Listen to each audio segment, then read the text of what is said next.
It's really great to have you today on the podcast, Boyd Gray, who is a genealogist and from County Donegal, which I've heard that the friendliest people in the world come from Donegal. So I'm expecting that you're very friendly.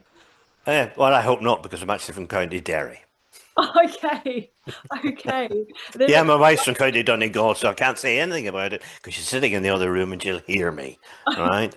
So we just agree, Donegal. okay, awesome. So thank you so much for your time. And just maybe to begin with, what would drive someone like yourself to become a genealogist, which for me is a very detailed job, which requires a lot of patience and a lot of attention to detail. How did you get involved in that sort of vocation? Right. Well, you're asking exactly the right person that question because I got involved in it for a very specific reason. Uh, uh, this is something I usually mention at the beginning of all of the lessons where now I teach a series of lessons on how to research family history, or when I'm giving talks to family history societies or whatever about researching your family history. I nearly always start with this, which is, what's my name, right? My name is Boyd Gray. Now, you will even way out there in Australia, you will realise that's a very unusual name, and it's a name that has caused me nothing but bother all my life because when you answer the phone, people always refer to "Hello, Mr. Boyd." No, it's not Mr. Boyd. It's Mr. Gray. Oh, Mr. Boyd Gray. No, no, it's not. It's not double barreled either. So this goes on forever. And about the year 2000, I decided that I wanted to find out where on earth does this stupid name come from, and I already knew. I'm gabbling at great speed, by the way, because I have so much that I can say to you. I Go. want to get it in. Um, at about the year 2000, I decided I want to find out where it came from. My mother had passed away by that stage, so I couldn't really ask her, but I know she told me that whenever I was born in the Root Hospital in Ballymoney, which is in County Antrim, there's another county for you, um, back in 1971, 61, whatever, that she said that when I was born, an aunt of my father's would come into the hospital and said, "Will you put Boyd into the name as well?" She didn't really know why. Mm. Whether she asked or not, I don't know, but she didn't really know why, so she was never able to tell me why. And then, as well as that, not only did they put Boyd in my name, because really my name in my birth certificate is William John Boyd Gray, they actually started calling me Boyd instead of William or Liam or Billy or whatever. So in 2000, I decided to try and find out where it came from.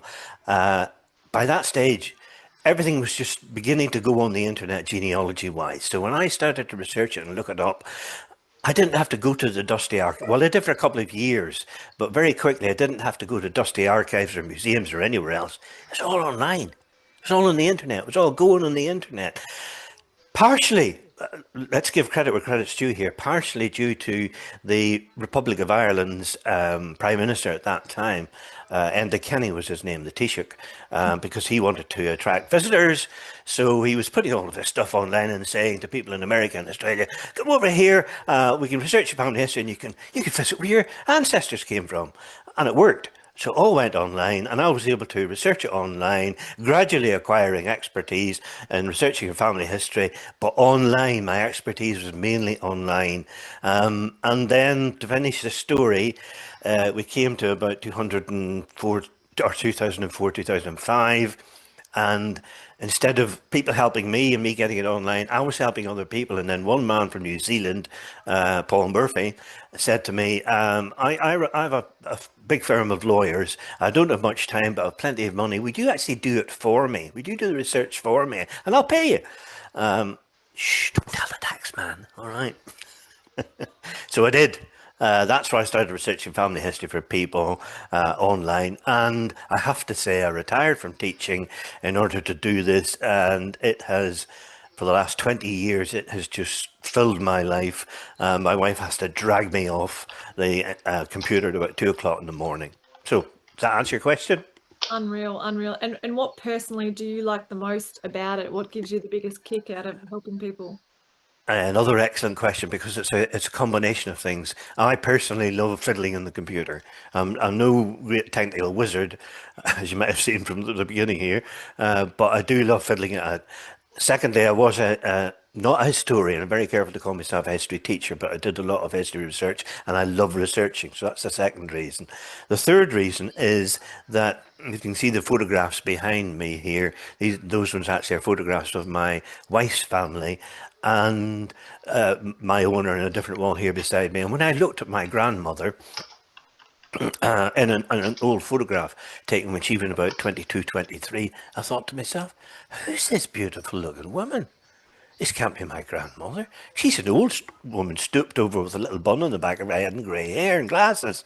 And what you realise is that other people had a life that you didn't realise existed, and it's disappeared. It's forgotten. People don't remember it anymore. My own children and my grandchildren said to me, "Oh, you've been to America, Dad? I didn't know you've been to America." Mm, mm, My mother was actually born in America, so I could be a United States citizen if I wanted to be. So, you know, these things get lost in history, and I feel that in a way I'm remembering these people who are ancestors of mine who have passed away.